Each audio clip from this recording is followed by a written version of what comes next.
नमस्कार मित्रों, उत्तराखंड मुक्त विश्वविद्यालय के कम्युनिटी रेडियो हेलो हल्द्वानी में आपका बहुत स्वागत है। स्त्री रचना के रंग हेलो हल्द्वानी के संग कार्यक्रम लेकर हाजिर हैं और आज की हमारी मेहमान हैं स्मिता कर्नाटक जी, जिनकी अभी बिल्कुल नई नवेली किताब आई है देहरी के उस पार, देहरी के पार। ये यात्रा संस्मरण है और कोविड से जस्ट पहले आपने जैसलमेर और जोधपुर की यात्राएं की थी और तो उसी के संस्मरण आज हम आप सबके साथ साझा करेंगे। और उसके अलावा स्मिता जी की ये पहली पुस्तक है, तो पहली पुस्तक कहते हैं कि मतलब एक तरह से अपने बच्चे की तरह लोग मतलब उतना ही एक लाड़ प्यार आता है अपनी किताब को देखकर। तो उस अनुभव को भी जानने की कोशिश करेंगे कि इस पूरी किताब के छपने तक की जो कहानी है। और वॉइस ओवर आर्टिस्ट भी हैं स्मिता जी। गीता गैरोला जी की कहानियों को आपने काफिलट्री में आवाज़ दी है और कहानियाँ भी लिखती हैं और बहुत अरसे से लिख रही हैं। तो स्मिता जी, बहुत स्वागत है हमारे स्टूडियो में आप आई हैं। आपका बहुत शुक्रिया, बहुत बहुत स्वागत है। तो हमारा जो ये कार्यक्रम है स्त्री रचना के रंग हेलो हल्द्वानी के सम, इसमें हम स्त्रियों की रचनाओं को ही जगह देते हैं क्योंकि अब जाके स्त्रियां काफ़ी मात्रा में लिख पा रही हैं। पहले भी लिखती थी और लेकिन स्त्रियों के बारे में पहले पुरुष ज़्यादा लिखा करते थे। तो उनके लेखन में स्त्रियां किस तरह से आती थी और आज अगर कुछ एक भोक्ता लिख रही है अपने बारे में तो उसकी शैली कैसी है ना, उसके अनुभव कैसे हैं, वो आज सामने आ रहे हैं जब से स्त्री विमर्श सामने आया है। तो थोड़ा सा अपनी यात्रा बताइए लेखनी की, फिर हम उसके बाद किताब पे आएंगे। कब से शुरू किया आपने लेखनी लिखना? की यात्रा तो क्या कहिए कि मुसाफिर ही हैं हम सब लोग। बिल्कुल। और बचपन में मुझे शौक था, बचपन से थोड़ा बहुत लिखने का। मुझे याद है कोई 6-7 में मैं पढ़ती थी तो पिताजी ने मुझे एक भूरे रंग की इतनी ही बड़ी, करीब वो डायरी हुआ करती थी, तो उसमें मैं अपनी छोटी छोटी कुछ कविताएं लिखती थी और सबसे छुपा के, क्योंकि घर में बहुत मजाक बनती थी। क्योंकि घर में वो माहौल ही नहीं था साहित्यिक, मतलब पढ़ने वढ़ने का था लेकिन साहित्य का नहीं था। तो सारे भाई बहन साइंस वाले थे। बाद में बड़े होकर सिर्फ मैं थी घर में जिसने आर्ट साइड ली। अच्छा। तो आर्ट साइड वालों के लिए ये मतलब मुझे चढ़ाया जाता था, दीदी लोग मजाक बनाती थी कि आर्ट साइड वालों पे तो दिमाग ही नहीं होता है। बिल्कुल, एक जो बहुत मतलब पढ़ाकू है तो इसका मतलब वो साइंस वाला ही है। साइंस वाला है। तो इस तरह से हुआ धीरे धीरे। उसके बाद थोड़ा बहुत स्कूल मैगजीन्स में मैं जैसे होती थी तो लिखा करती थी। लेकिन फिर जब मैं कॉलेज में पहुंची उसके बाद एमए जब मैंने किया तो अंग्रेजी साहित्य में हाँ आपका जी, एमए है अंग्रेजी में किया था। जी। तब तक तो काफ़ी था लिखने पढ़ने का शौक। फिर शादी हो गई।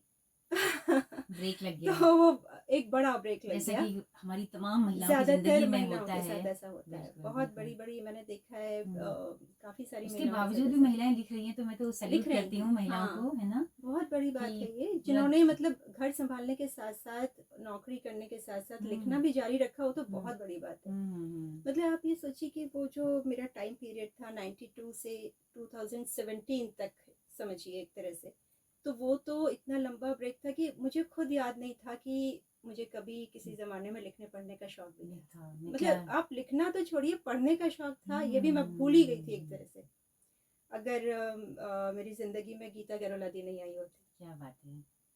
तो गीता, ये बात मैं हर मंच से हर बार हमेशा कह सकती क्या हूँ। बात है, गीता दी को हमारा सैल्यूट है ना, क्योंकि ऐसी महिलाएं जो हैं वो दूसरों को प्रेरित भी करती बिल्कुल, हैं। बहुत ज़्यादा। हम्म। तो इसीलिए मैंने जब ये किताब आई तो पहली जो किताब थी मैंने उसमें उनके लिए लिख भी दिया है कि मतलब मेरी पहली प्रति उसे है जिसने मुझे उंगली पकड़ के फिर से मतलब चलना सिखाया एक क्या तरह बात से। है, क्या बात है।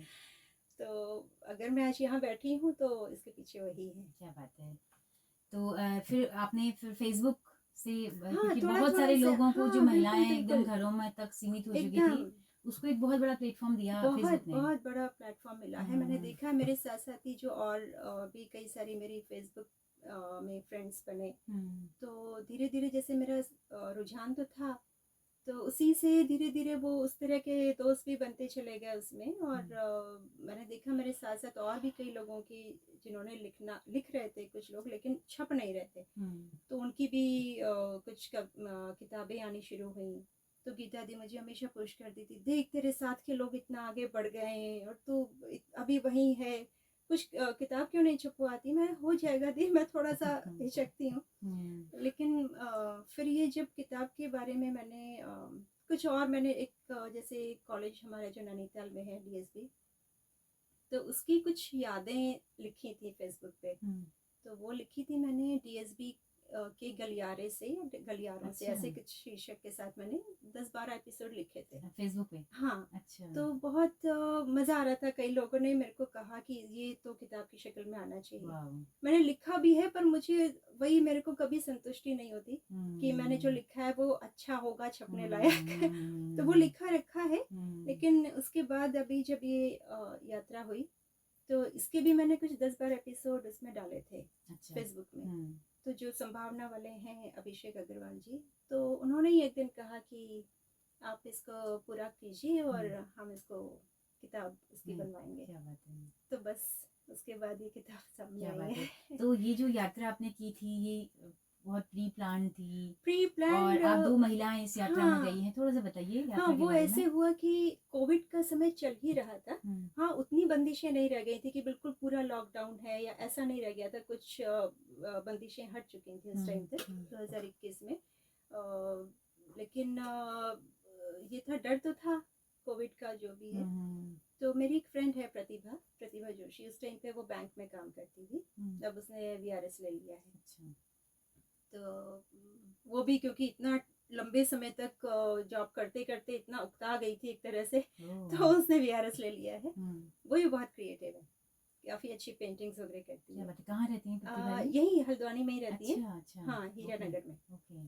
तो उसने असल में फोन किया मुझे कि हम लोग चलते हैं कहीं, और सिर्फ हम दो जाएंगे, कोई पुरुष नहीं होगा हमारे साथ में।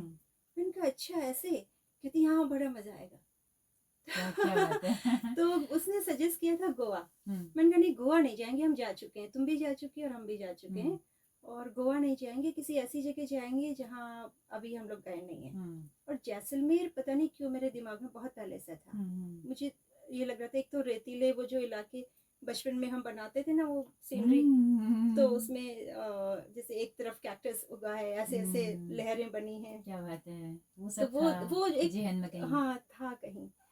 तो मैंने कहा जैसलमेर चलते हैं। तो उसने 4-5 जगह गिनाई कि हम यहाँ पे। मैंने कहा नहीं, हमें छू के नहीं आना है, सिर्फ जाएंगे, प्रॉपर तरीके से घूमेंगे, समझेंगे जगह को, और केवल बस 2 जगह जाएंगे, जैसलमेर और जोधपुर। तो बस अचानक ये बना, और फिर सारी बुकिंग करके हम चल दिए। क्या बात है। तो ये मतलब इसलिए मेरे लिए बहुत खास है ये यात्रा कि प्रतिभा तो काफ़ी घूमी है देश विदेश परिवार के साथ, और शायद कभी अकेले भी गई हो, मुझे पता नहीं, सोलो ट्रिप तो उसने अभी नहीं की है। लेकिन वो काफ़ी घूमी है। मेरे लिए इसलिए खास था कि सिर्फ घूमने के लिए, बिना किसी पुरुष के, चाहे वो बेटा हो या पति हो, हम दोनों लोग पहली बार ही निकले बाहर। कोई डांट डपट का डर कुछ नहीं, कोई टोका टाके नहीं, कोई टोका टाके नहीं, जैसा कि अक्सर होता है। अक्सर होता है। तो कि आप मतलब मैंने देखा है, जब भी मैंने छोटी छोटी यात्राएं, जैसे होता है किसी काम से यहाँ से दिल्ली चले गए, कहीं और भी चले गए, वो हमेशा किसी काम से रही। लेकिन ये था कि इसमें पूरा सिर्फ घूमना था, दिमाग बिल्कुल फ्री था। बच्चों ने भी बहुत खुश किया, हाँ, कि नहीं, आपको जब जा रहे हो तो पूरा इसका आनंद उठाओ। तो थोड़ा बहुत लगेज लेकर आप गए होंगे। हाँ, बस तो 10 दिन की यात्रा 10 थी। दिन की 10 दिन की। तो जैसलमेर और जोधपुर आपने कवर किया। हाँ। शायद काफी डिस्टेंस है जैसलमेर जोधपुर में, या हाँ, डिस्टेंस तो है। मतलब जैसे हम जैसलमेर से चले जोधपुर के लिए, तो कोई 5-5.5 घंटे का बाई बस। ओके। हाँ।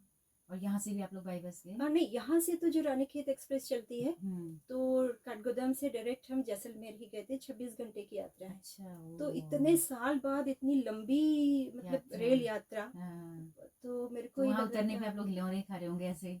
हाँ, मतलब उस टाइम पे। लेकिन वो भी एक बड़ा अच्छा एक्सपीरियंस रहा, क्योंकि रेल यात्रा मुझे हमेशा से बहुत पसंद रही है। मतलब अगर एक दिन का खास करके मुझे लगता है कि रेल यात्रा तो सबसे अच्छी होती है, क्योंकि उसका प्लेटफॉर्म पर पहुंचने के बाद से लेकर के ट्रेन के अंदर भी पूरी दुनिया होती है अलग, जो कहीं मतलब कहीं बस स्टेशन में नहीं मिलती है, एयरपोर्ट्स पे नहीं मिलता है। उस पर थोड़ा इलीट क्लास होता है, बड़ा सा थोड़ा अभी जाते साहब मतलब आदमी अपने आप को महसूस करता है, या बाकी सराउंडिंग्स ऐसी होती हैं। लेकिन अब देखिएगा प्लेटफॉर्म्स पे हमेशा एक माहौल जो होता है ना, कुछ लोग चटाई बिछा के लेटे हैं, सो रहे गठरियाँ हैं। बाँधे हैं। हाँ, किसी का सामान है, कुछ है। और जो एक पहले जो होता था जब हम लोग छोटे थे कि वो दतून मिला करती थी नीम की, वो सुबह-सुबह आप कहीं पहुँचे तो नीम की दातून करते लोग दिखते थे।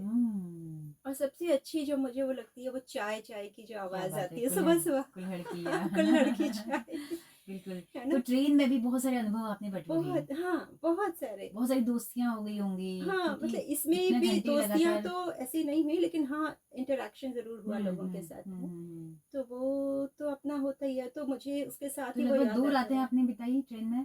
जैसे यहाँ से हम लोग 8:30 बजे रात को चले हैं, तो ओके। अगले दिन रात को 9:30 बजे जैसलमेर पहुँचे। अच्छा, ओके। हाँ, तो जैसलमेर पहुँचने तक तो आधी से ज़्यादा ट्रेन खाली हो गई थी। ओह! जयपुर जाके ही हमारी आधी ट्रेन खाली हो स्टेशन जाती है, आधी से, मेन वहाँ हाँ। तक जाते और होंगे। वहाँ तक तो इक्का-दुक्का मतलब रह हुँ। जाते हैं तो वहाँ जैसलमेर जाने के पहुँचने बाद तक। फिर होटल्स का सर्च शुरू किया या नहीं, पहले से वो बुकिंग सब था? हाँ, वो प्री तो बुकिंग प्री थी। बुकिंग थी वो तो तो क्या-क्या सब। अनुभव रहे और सोचा था कि किताब के फॉर्मेट में भी कुछ आ पाएगा? हल्का आप क्योंकि आप लिख रहे थे हाँ, फेसबुक हाँ, में, हाँ, हाँ, तो हाँ। डेली के एक्सपीरियंसेस आप लोग साझा तो कर रहे होंगे। हाँ, बिल्कुल। वो तो हुँ। सब मतलब मैं इसको किताब के तौर पे मान के नहीं लिख रही थी कुछ हुँ। भी, नोटपैड में ज़रूर लेके गई थी। हुँ। लेकिन मैं इस तरह से लिख रही थी कि ये मुझे याद रहेगा कि मैं इस तरह से पहली हुँ। बार लेडीज़ ओनली एक ट्रिप में गई थी। तो हुँ। अपनी याद के लिए मैंने लिखा था बेसिकली इसे। हुँ। हुँ। तो वो धीरे-धीरे इतना होता चला गया कि जब मैंने फ़ेसबुक पे लिखा तो लगा कि ये किताब बन सकती है। देखिए, लोगों के प्रोत्साहन से जी, लगा। बिल्कुल, हाँ। हुँ। तो प्रोत्साहित करने वाले लोग मुझे काफ़ी जी, बिल्कुल हैं। नहीं। सोशल मीडिया मंच में लोग होते ही हैं, जी। आपको जो प्रोत्साहित करते हैं, अगर आप अच्छा लिख रहे हैं, हाँ। तो प्रतिभा को वहाँ कोई नकार नहीं सकता है ना, वहाँ मतलब सराहा ही जाता जी। है। तो उसके बाद फिर ये तैयार होने की पूरी प्रक्रिया जो थी किताब की और हाँ। किस तरह के अनुभव आपके रहे हैं, इस किताब को मैं पढ़ नहीं पाई हूँ, हाँ, तो हाँ। क्या-क्या है इसमें? मतलब इस पिटारी में इस क्या-क्या है? कुछ पिटारे में हमारे ये श्रोताओं के है साथ कि साझा करिए। हाँ, इस पिटारे में ये है कि इस पिटारे की जो सबसे अच्छी बात जो मैंने भी नहीं सोची अपने लिए, वो इसके प्रकाशक ने लिखी है, हुँ। इसके जब किताब के कवर के साथ में, हुँ। कि ये किसी घुमंतू का आख्यान नहीं है। हुँ। अभिषेक अग्रवाल जी जो इसके प्रकाशक हैं, जी। उन्होंने ये बात कही है कि ये किसी घुमंतू का आख्यान नहीं है, हुँ। बल्कि एक घरेलू स्त्री की यात्रा है, जो ओह! पहली बारी लेडीज़ ओनली ट्रिप पे ऐसे निकली क्या है। बात है, क्या बात है। तो उसने एक ये मैंने भी अपनी बात में इसमें लिखा है हुँ। कि मतलब मैं पहली बार ही निकली हूँ इस तरह से। तो जैसे इसका शीर्षक है देहरी के पार। तो वो देहरी सिर्फ मतलब ये दरवाज़ा ये वाली देहरी नहीं है। तो बहुत सारी देहरियाँ हैं जिसे मुझे लांघना है अभी। बिल्कुल, वो जो चौखटें जिसके बिल्कुल। अंदर तक ही सीमित जी, रही महिलाएँ, बिल्कुल। तो हाँ। इतना सुंदर नाम कैसे क्लिक किया? पता नहीं मतलब मुझे ऐसा लगा कि मैं पहली बार इस तरह से घर से अकेले हुँ। बाहर निकल रही हूँ। हुँ। तो ये मेरे लिए जैसे वो एक जैसे लक्ष्मण रेखा खींच वो दी गई पार थी, करना उसको जैसा पार है। करना जैसा है। और अपने घर से बाहर निकल के अपने मतलब खुद से कुछ भी सारा कुछ खुद करना है। ठीक है, हमारी सारी बुकिंग है, सब कुछ है, टिकट हुँ। सारे हुँ। बुक्ड हैं पहले से सब जगह हुँ। के। हुँ। लेकिन बाकी तो लोगों से बात करना है, लोगों को समझना है, जगहों को देखना है, उन्हें हुँ। अपने नज़रिए से देखना है। हुँ। तो निश्चय ही मतलब इस पूरी सब यात्रा में कई बार आप भावुक भी हुई होंगी, अ, इसको लिखते हुए या उन हाँ, मतलब इमोशंस। कई बार ऐसा होता है कि मुझे लगता है कि जैसे मेरे पेरेंट्स थे, तो वो इसीलिए मैंने उनको ये समर्पित की है कि वो तो कभी नहीं जा पाए ना हुँ, इस तरह बिल्कुल, से। बिल्कुल, बिल्कुल। हुँ, अपनी माँ को अगर हम देखें, उस पीढ़ी को देखें, हुँ, तो एक गिल्ट जैसा भी फ़ील होता है, लेकिन किसके लिए करें क्योंकि समाज ही हुँ, वैसा था। लेकिन आज जब महिलाएँ सोलो ट्रिप पे जा रही हैं, तो निश्चय ही हमारी उन तमाम पूर्वज बहनों का भी बहुत बड़ा रोल है। हाँ, अलेप्पो द गूज जिनकी बदौलत आज हम वोट देने के लिए जाते हैं, हुँ, उनको फांसी पे चढ़ा दिया हुँ, गया था। हुँ, वर्जीनिया वुल्फ हैं, है ना, बिल्कुल, मैरी वोllस्tonecraft हैं, उन तमाम महिलाओं का बड़ा योगदान है कि आज हम स्त्रियाँ इस बिल्कुल, मुकाम पर हैं कि बिल्कुल, सोलो ट्रिप तक जा पा रही हैं। तो उन बिल्कुल, सबको हम सैल्यूट करते हैं सही बात और है। अपनी तमाम माँओं, दादियों को भी याद करते हैं ना, हाँ, जो बिल्कुल कभी उसने तीर्थ मुझे यात्रा अपनी तक में नहीं जा हाँ, पाई, बिल्कुल है अपनी ना? माँ और पिताजी दोनों बहुत याद आए क्योंकि वो हुँ। हमेशा ये सोचते थे बच्चे बड़े हो जाएँगे, चलो हम रिटायर हो जाएँगे फिर घूमेंगे। पर वो दिन हुँ। कभी आया ही नहीं उनके लिए। बिल्कुल, बिल्कुल। और फिर बीच की पीढ़ी अगर हम देखें तो फैमिली ट्रिप पे बहुत गई महिलाएँ, है हाँ, ना? हाँ, हाँ, एक हाँ। ख़ास क्लास की महिलाएँ हाँ, जाती ही बिल्कुल। थीं, रिटायरमेंट के बाद अब थोड़ा धार्मिक यात्राएँ लोग कर हाँ, रहे हैं। धार्मिक यात्राएँ तो लेकिन ज़्यादा अब हो जो गई ये हैं। एक नया ट्रेंड आया है गर्ल्स में हाँ, कि सोलो ट्रिप पे निकल जाना पिट्ठू बिल्कुल। लेके, ब्लॉग भी बना रही हमें हैं। एक लड़की मिली जब हम वापस आ रहे थे हुँ। जोधपुर से। तो कोविड टाइम चल ही रहा था तो हुँ। उन्होंने जैसे कि होता है कि एयरपोर्ट पे आपको पहुंचना है 2 ढाई घंटे पहले तो हम पहुंच गए थे वहाँ पर। हुँ। तो वो हम पहुंची और गार्ड ने हमें अंदर नहीं जाने दिया कि नहीं अभी आप अंदर नहीं जा सकते हैं गेट से। तब तक एक और लड़की आई, तो वो बिल्कुल मेरे ख्याल से अराउंड 30 रही होगी। तो वो अकेली थी। तो उसने भी जब हमसे बात की, हमने उनसे की, तो उसने भी, हमने कहा कि हाँ हमारा तो एक्सपीरियंस राजस्थान का बहुत अच्छा रहा। कहती मेरा भी बहुत अच्छा रहा। कह रही मेरी बहन पिछले साल राजस्थान की सोलो ट्रिप पे आई थी और उसी की प्रेरणा से मैं इस बार सोलो ट्रिप पे आई। क्या बात है, और बहुत हिम्मत चाहिए। हाँ, सोलो और ट्रिप वो के लिए। कहीं बेंगलोर में काम करती थी और उसका कुछ काम ऐसा था कि वो इधर उधर घूमती रहती थी पूरे देश में। तो उस दिन वो दिल्ली जा रही थी, तो उसको देख के हमें काफी अच्छा लगा। हम तो सोचे थे हम बड़े 30 मार खा हो गए हैं कि इस तरह से दो लोग निकले। लेकिन वो तो 30 साल के आसपास की लड़की अकेले यात्रा कर रही थी। बिल्कुल। और तो कैसा लगता है फिर ये सब तमाम जो हमारी स्त्री, हमारी इतने अधिकार हमें मिल चुके हैं कि हम इतना कर पा रही हैं, कैसा लगता है इस पूरे समय को देखकर? ये मुझे लगता है कि हम लोगों के लिए एक तरह से देखें तो समय बहुत अच्छा है कि मतलब महिलाएं अब देखिए, जैसे इसके बाद बहुत कॉन्फिडेंस जागा है मेरे अंदर कि मैं ऐसे जा सकती हूँ। बल्कि बच्चे भी कहते हैं कि अब आपको सोलो ट्रिप पे जाना चाहिए। बिल्कुल बिल्कुल। तो और कई बार होटल बुकिंग ना भी करके जाना चाहिए कि हाँ, एक चलो रिस्क लें, देखें बिल्कुल कैसा बिल्कुल होता है वही। ना। जैसे मैंने देखा है एक दो जगह, जैसे मैं कभी अकेले गई हूँ तो मेरा बहुत अच्छे से लोगों से हुआ है परिचय, जो अगल बगल ट्रेन में है या कहीं भी मैं अगर कभी बाहर निकल गई हूँ तो, चाहे वो काम से ही निकली हूँ, तो किसी भी जर्नी में छोटी मोटी इस तरह की बस हो या ट्रेन, अगर आपका सहयात्री थोड़ा भी ठीक ठाक है तो उसके साथ काफी अच्छी बातचीत होती है, बहुत कुछ सीखने को मिलता है, मैंने देखा है। बिल्कुल, क्योंकि सालों से, सदियों से महिलाओं को उस सार्वजनिक दायरे में जाने ही नहीं दिया गया। और फिर ये बोल दिया गया अभी इनका दिमाग ही छोटा है ना। हमें कोई अनुभव ही नहीं हुए। हम तो देहरी के अंदर के वही चूल्हे चौके, वही थकाऊ काम हम करते रहे, उबाऊ काम, और उस काम की कोई कीमत नहीं होती। तो थी नहीं, ऊपर से और घिड़कियां झुड़कियां सभी मिलती थी। तो अब जो अनुभव हम बटोर रही हैं, उसको आपने जो शब्द दिए हैं, इसके बारे में थोड़ा सा बताइए कि कैसे कैसे आप लिख पाई। इसमें क्या हुआ है कि जैसे जब मैंने ये लिखी है तो मुझे वो सारे एक्सपीरियंसेस अपने याद है, जो छोटी छोटी ट्रेन जर्नी, चाहे वो हल्द्वानी से काशीपुर ही क्यों ना हो, वो एक एक्सपीरियंस है जो इसमें है। या जैसे मैं हल्द्वानी आ रही थी हरिद्वार से एक बार अकेले, तो उसका एक एक्सपीरियंस है, वो बड़ा मतलब नाइटमेयर सा हो गया था मेरे लिए, लेकिन वो सब प्रॉब्लम सॉल्व हो गई। तो इस तरह के एक्सपीरियंसेस हैं जो ट्रेन में हुए हैं। तो वो जब मैं उस दिन क्या हुआ था कि जब हम लोग यहाँ से जा रहे थे जैसलमेर के लिए, तो एक्साइटमेंट इतना था अंदर की मतलब सब लोग सो गए हैं लेकिन मेरी आंखों में नींद नहीं थी। ट्रेन में बिल्कुल भी नींद नहीं थी। ये पहली बार है ना। बिल्कुल भी लगभग 50 की अराउंड। हाँ, मतलब सोचिए मैंने ये 54 साल की उम्र में ये की है। बताइए। तो बिल्कुल भी मेरी आंखों में नींद नहीं थी एक सेकंड भी। बाकी सारे लोग सो रहे थे और मुझे लग रहा था कि, और ऐसा नहीं कि मुझे कोई थकान महसूस हो रही थी, मैं बिल्कुल जैसे सुबह उठ के आदमी फ्रेश होता है, मैं वैसी फ्रेश थी रात में। और बगल से अगर कोई दूसरी ट्रेन निकल रही है तो वो उसके अंदर खड़ा हुआ आदमी भी मुझे दिख रहा है कि वो क्या से निकल गई है बगल से एकदम।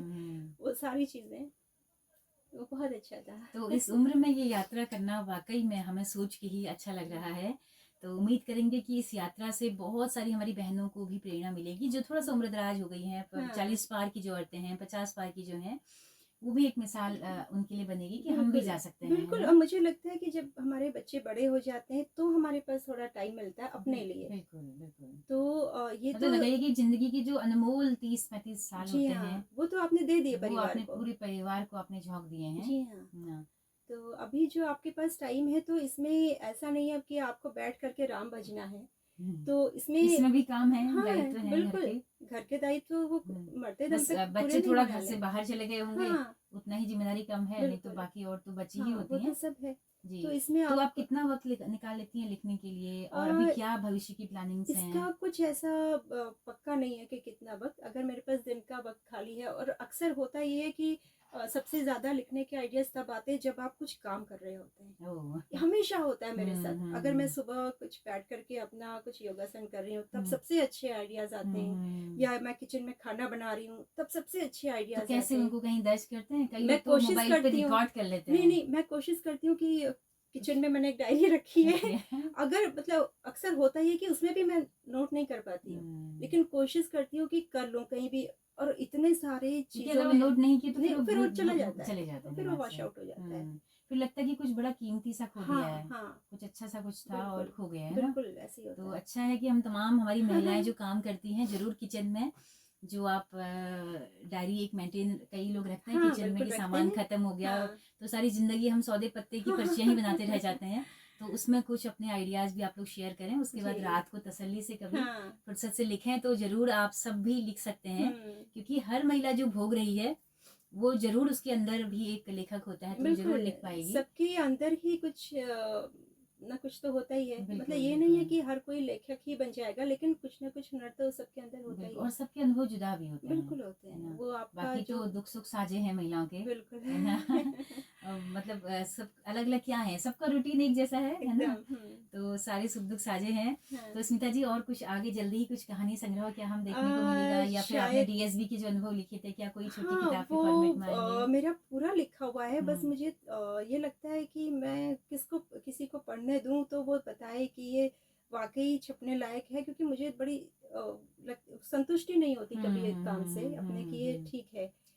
तो लिखा हुआ तो वो तो रखा आप है। लिखती कैसे हैं? क्या कलम से आप नहीं, नहीं, नहीं, किताब वो में मैं लिखती हैं? आईपैड पे डॉक्स पे लिखती हूँ। आप टाइप करके लिखती हैं, हाँ, हाँ, हाँ। हाँ, कई हाँ। बार हम जब आदी हो जाते हैं टाइपिंग के, तो फिर हमारे लिखने में विचार पेन पकड़ के नहीं हाँ, आते नहीं, हैं। वो क्या होता है, मेरे साथ तो उल्टा होता है। जैसे कभी एकदम से मैं कुछ कर रही होती हूँ, मान हुँ। ली कुछ काम कर रही होती हूँ, और अगर उस टाइम मुझे कोई आइडिया क्लिक करता है तो मैं फिर वो आईपैड पे नहीं लिखती हूँ। अच्छा, फिर फिर तो कॉपी में, मैं कोई भी रजिस्टर जो मेरे सामने पड़ा होता है, उसमें वो लिख पेन लेते पे हैं, जल्दी जल्दी जल्दी जल्दी मैं उसी लिख में लिख लेते हैं। लेती हूँ। जो हुँ, भी थोड़ा सा कुछ हुँ। लिखना होता है बिल्कुल, बिल्कुल। उसी पे लिखती हूँ, और क्योंकि वो फुर्सत से फिर उसमें आप हाँ, अपना फिर टाइप उसके कर बाद लेते हैं। मैं उसको उस पे जी, टाइप करती जी, हूँ। जी, जी, जी।